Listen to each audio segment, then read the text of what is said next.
Okay, hello and welcome in from Sunnyvale, California, and deep within the confines of the Vierra compound. I am Mark Vierra, and this is my weekly technical analysis video. I'm going to go through the finer points of the week and give you my analysis for the week to come. And this is HotStockMarket.com, so where you can find my trading log. And I'll get into a little more of that at the end of this video. The week that was, we are up over 1% for the week. Still up for the quarter, 1.5%, 0.8% for the month of May. We're up 2.8% for the year. Alright. Starting off as usual with the monthly chart.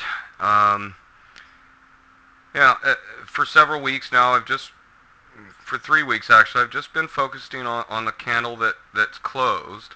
The current candle right now is bullish, and it's trading, above the previous candle. But, just like I've been saying in the previous videos, I think the focus here is on, the lower shadow. Came down, hit some stops, bounced off the trend line. And that's it for the monthly. Okay, kind of hard to see, but I'm just taking a wide lens view of the, where you see how I've got these trend lines drawn. And, I'm going to zoom in on that, and these center channel pivot lines made for a pretty good marker for the range, and that's where the current weekly candle's trading in here. Now this pivot here that I've drawn, I've had it drawn for a long time. I just keep extending it up. Now price is just a little bit above that. Technical analysis theory says that resistance turns into support, support turns into resistance. So nice bullish candle. What else can I say? It's higher lows, and we're still yet to see if we can get any more higher range out of this. That's it on the weekly. So once again, I just want to mention, I'm not making any buying or selling recommendations, just sharing my analysis. And I think we see chart patterns in development, but until they actually break this confirmation line here, it's just a potential pattern. But now we've made a clear move up out of this ascending triangle, and the psychology here is, oops, take that line out. You have this kind of a 45-degree angle. That's why it's a triangle and not a wedge, and it's just basically showing us that you had the ultimate low here. You've got a higher low, higher low, higher low, higher low, all pressing up into the vertex here, and this is the resistance line that it broke, and this is a pretty solid pattern, I think. Putting measurements on that right there on the weekly. So let's see, next take a look at the daily trend channel. This is wide lens view, showing you where I have a support and resistance marked out, and this inner channel type of pivots. And this is where I'll show you on the next chart here, where I'm getting the idea of the range. Now last week, this is what I drew in here for a range with this, previously what we were calling inverted head and shoulders. Of course, the inverted head and shoulders did a fake out to the neckline, came right back down into range. So I'm just going to say that's an invalidated pattern. Some might say that you could still say now that it's gone back up out of the neckline, but there's better chart patterns for that, and we'll get into daily chart patterns. But last week, that was the range that we had marked out. This week, a little slightly different. I'm calling between this support and resistance range with, now we have from the closing bodies here, which we're kind of poking out above right now. I would call that a pivot, and then intraday highs here on these candles.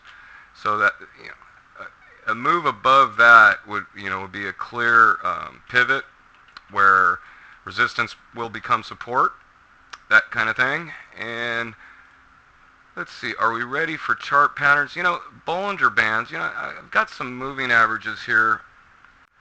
Okay, I queued up a few moving average charts. I don't want to put too much emphasis on moving averages, but we have a 5-day crossing our slower, longer term moving averages. But on my moving average chart is where I've also included Bollinger Bands. And previously we were noting the contraction here in these Bollinger Bands, or I don't know about we. In any case, price at the lower end of the Bollinger Band on a contraction, I was saying that if we see some expansion, we're going to see price move to the upper end of the Bollinger Band. Now this week, I think as Bollinger Bands expand, I think that price is going to melt up with the Bollinger Band expansion. Okay, chart patterns.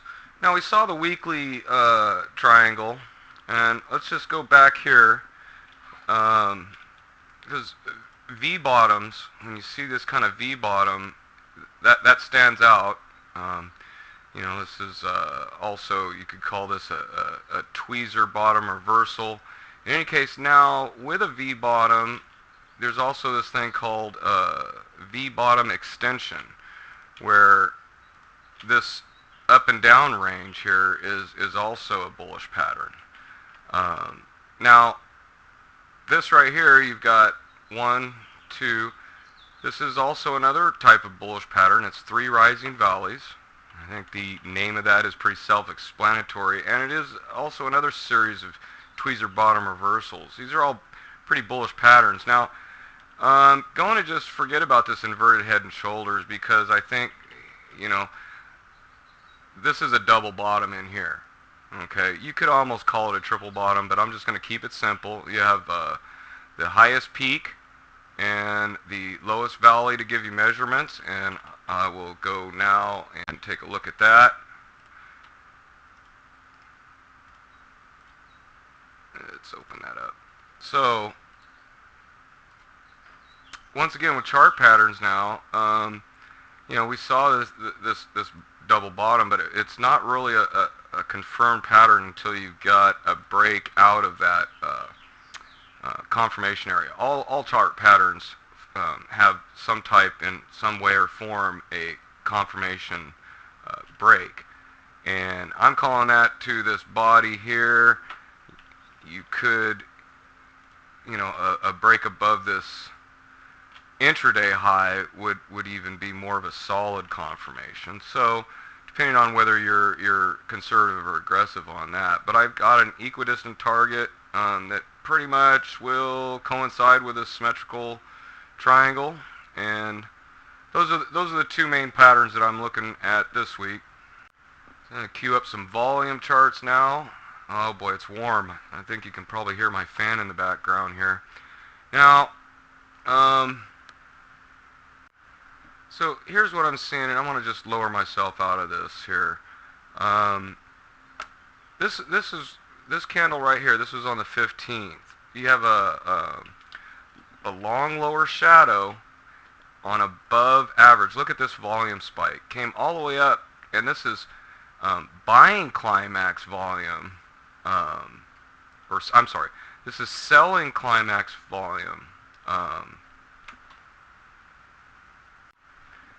That coincided here is a previous selling climax. See how volume spikes up? So this is where, when you see anything over above average like this, that means that there's institutions are doing something. So you want to examine, and we can look at intraday charts too, and take a look at that time fractal. But on a daily perspective, when you have this long lower shadow on above average volume, that's a clue right there. And then also you had above average volume on the following day on this.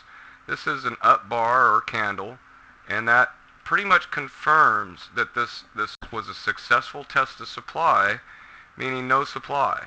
I know that sounds kind of backwards, but that's the way, successful test of supply. And of course this is what happened. And then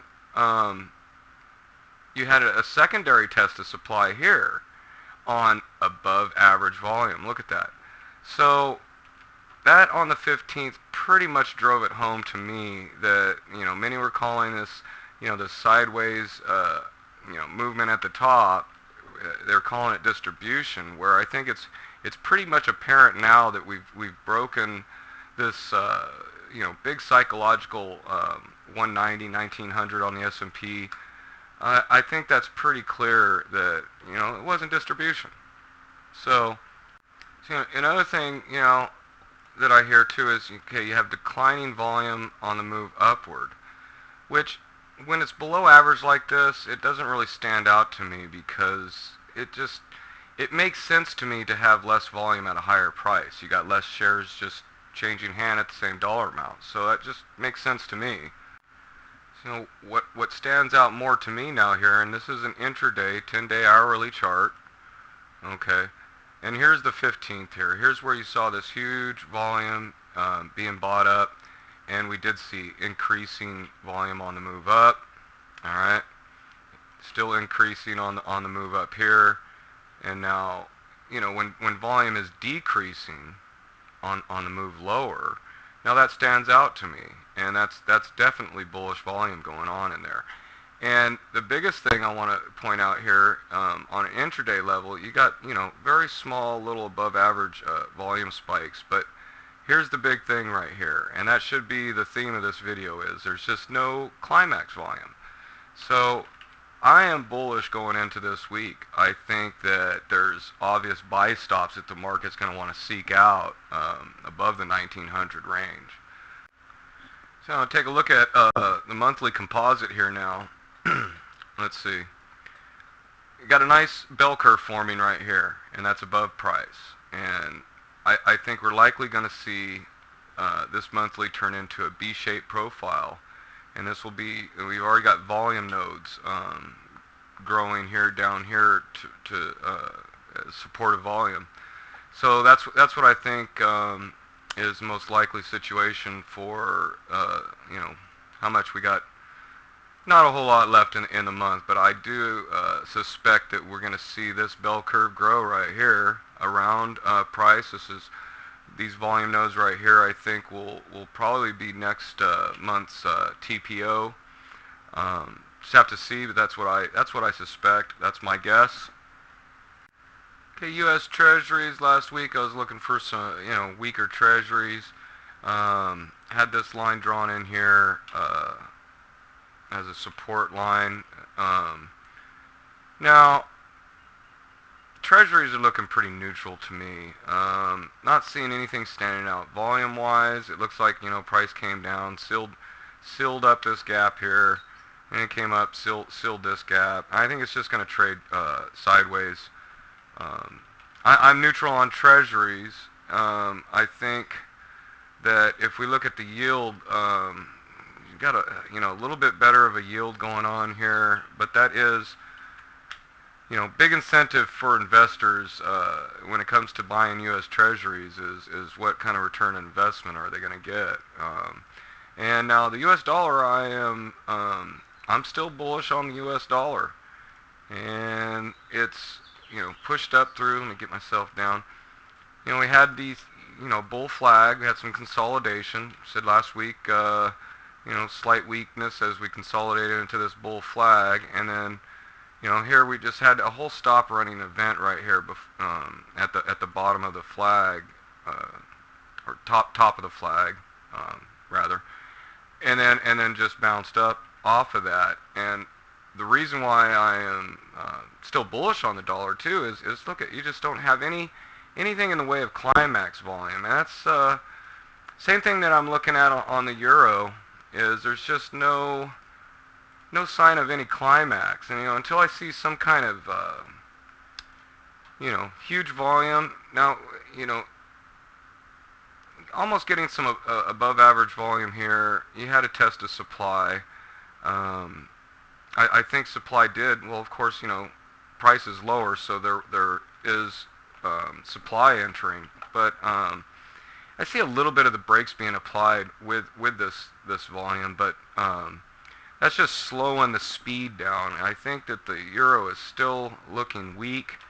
And once again, it's most of that comes from I want to see, a huge spike in volume with a candle like this closing above midpoint, and that would get me bullish on the euro. But I think the euro has more downside to come, and that's all I've got. You can find me at HotStockMarket.com. Now, YouTube viewers, I'll have links to all this in the video section there, and I have you can check out my weekly logs. I do have a thread that I update through the week of non-index trades. You can see if you want to see what I'm trading. And I will shortly have these images up. And what else here? Reddit, Stock Market, subreddit Stock Market, another good place to find information. And that's it. I'll see y'all on the boards.